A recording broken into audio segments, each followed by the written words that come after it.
Қайырлы күн, менің есімім Гүлнұр.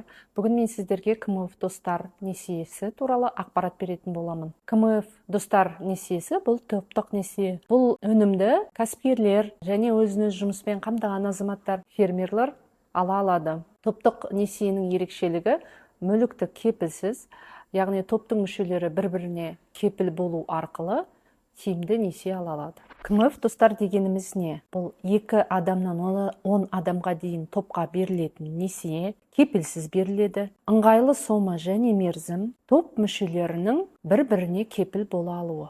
Кімдер қатыса алады? Жеке кәсіпкерлер, өзін-өзі жұмыспен қамтығандар, фермерлер және үй шаруашылығымен айналысатын адамдар, қызметкерлер, оның ішінде әскери қызметкерлер және табысы бар зейнеткерлер. Несие қандай мақсаттарға беріледі? Тауар немесе жабдық сатып алуға, бизнесті дамытуға, жеке және тұтынушылық мақсаттарға беріледі. Негізгі шарттары: несие сомасы 10 миллион теңгеге дейін, несие мерзімі 3 айдан 60 айға дейін, пайыздық мөлшерлемесі 37% және төлем әдісі сіздің таңдауыңызға байланысты аннуитетті және дифференциалды. КМФ достар несиесінің басты артықшылығы кепіл талап етілмейді. Топтық несие алған кезде қиындық туған жағдайда топ мүшелері бір-біріне кепіл бола алады. Қосымша артықшылықтары: топқа жаңа мүшелерді қосуға болады, сенімді клиенттер үшін төмен пайыздық мөлшерлеме.